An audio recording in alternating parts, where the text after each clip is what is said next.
It's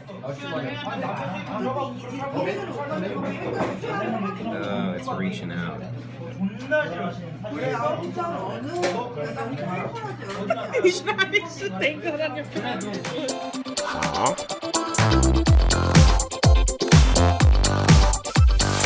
Street food. What's up, friends? If you're just now joining us, we've been chilling in Korea for the better part of the last 24 hours. Okay, I've had a bunch of snacks, I went to the tower. You can catch all of that in the last 2 episodes. But now my solo time has ended, and the expert has arrived. Yeah! And look, she saved all the best snacks for when she got there. That 9 pages that she had given me, that was all just like second and third tier options.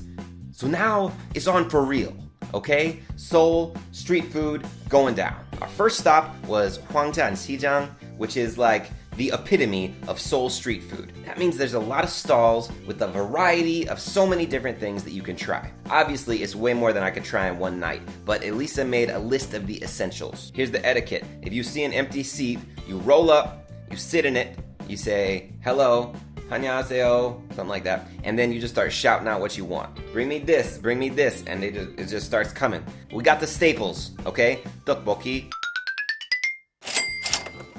We already saw this 2 episodes ago. It's super common in Korean food and Korean street food. That's that Korean rice cake in the spicy sweet sauce. It's chewy, it's filling. Then we got some kimbap.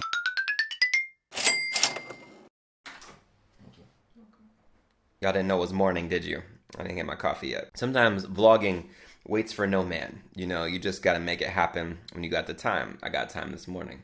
Fortunately, my wife made me some coffee. That's good, now we can turn it up. Kimbap. Here's the way I think about Korean sushi. You just have to think of it as its own thing, okay? It's not the same as Japanese sushi, which y'all know I love. But these 2 things, they're not in competition, okay? It's not the same thing. You gotta think of it as a subcategory of sushi. That's how I think of it, anyway. And from that perspective, I really like kimbap, especially as like a supplemental dish. This kimbap, yeah, but it's the small kimbap, so it's called Maya kimbap because it's so addicting. I was just pounding these things one after the other, especially with that spicy mustard, and it's a little bit cold, which makes it a really good complement to some of the other hot snacks we got. 2 thumbs up for kimbap. That's not a rating system that I use. We got this plate of fatty meats, including some sundae. That's Korean blood sausage. I watched this really cool video about how they make blood sausage. It's pig parts, like the snout, for instance, that it's ground up and mixed with some herbs and spices, maybe some vegetables sometimes, and also some sticky rice. Grind all of that up, and then you add in some pasteurized pig's blood. Now, it's pasteurized, so it's safe to handle. I guess it's still gross. But anyway, you add that, and then you add some rice noodles, and then you pipe it in to some pig intestines, and you got blood sausage. Now that I say that out loud, it doesn't sound very appetizing, but I gotta say, soondae ain't bad. This is really representative of the waste nothing food culture. It's also a very common element of Chinese cuisine, and honestly, it's pretty good. I didn't eat a lot of it because I had other snacks to eat. Okay, had some fish cakes too. No time to talk about that, but moving on. Another staple street food snack that you gotta try if you're in Seoul is pindadeok. That's a mung bean pancake. It's got a particular texture and flavor, and I have to say, I really like it. It's mostly ground up mung bean that you deep fry. It's got some herbs and some cabbage in it as well. You can also get it stuffed with seafood, for example, like oysters or whatever, but I went with just the plain mung bean pancake. Slice it, wrap it up to go. I ate it while we were waiting in line at another place. It was a little bit too plain, but to be fair, they did give us some sauces, okay? But it was sauces in a bag, and I was waiting in line, so I couldn't mess with sauces. It was not conducive to my snacking experience. But even plain, I pretty much like it. You can really appreciate the texture and the flavor of the mung beans. pindadeok. Again, I'm about it. Now guys, all of this is just pre-game, okay? Because in the same shop where they got all this myriad food stalls, they also had a place that sells Elisa's favorite Korean snack. I think it's called sannakji. It's raw octopus. They chop it and leave it writhing on the plate, and they bring it to you. Have y'all seen the times when people try to eat a live octopus and it fights back against them? Also, just for good measure, we got ours mixed with strips of raw beef. That's another big thing in Seoul right now. Just raw beef. Then they just put a raw egg right on the top of it. Why not? You mix it up. Look, there's no amount of bean sprouts and julienned pear slices that can mask the fact that I'm eating raw octopus. Elisa loves it.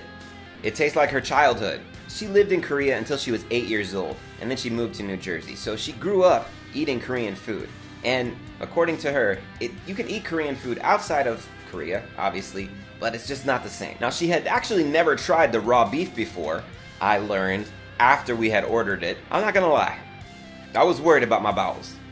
I warn y'all all the time, watch out for the parasites, and here I am, and I already have blood sausage, and now I'm consuming so much raw food. I just decided I would chew it until it could not grab me. Like, some people like when it sticks to their cheek.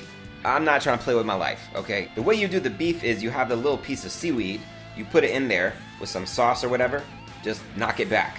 I like the crunch of the pear, you know, it had a good textural experience, but I gotta be honest, I did not leave myself a lot of space to enjoy this. I had several bites, put some soju on it, just to make sure it was, I don't know, sterilized. While we were there enjoying a plate of raw food, I asked Elisa a lot of questions about Korean culture, but the audio in this shop was terrible, and I'm not gonna make y'all listen to that. Beef and octopus, we did it. Right here on Street Food. Finished it off with some dessert. This is called gwabigi. It's a street donut. It's like a churro. Cinnamon, sweet, and hot. Man, this was really good. And there was like a photo of Brie Larson at this shop. They were like displaying it, saying, look, Brie Larson came to our shop. Captain Marvel herself. I guess she was in town doing some press for Avengers Endgame. Like last week. I can't believe I just missed the Avengers. Okay? But me and Captain Marvel, we ate the same gwabigi. Dongdaemun is one of the street food spots in Seoul that you've got to try if you go there. I had a great night with Elisa. I was crazy full, but we still had a whole nother day of streets to traverse and snacks to consume. It's the last snack, street food, Korea. I'm out here, I'm eating it on the street, watching out for the parasites. Admittedly, in this episode, one might say I was taunting the parasites, but it was fine. About 3 days before I had a decent movement. It's the price of doing business. Street food. Season 10. First stop, Gwangjang Xijang. It's a food market. Our first stop, Gwangjang Xijang. First stop, Gwangjang Xijang, which is first stop.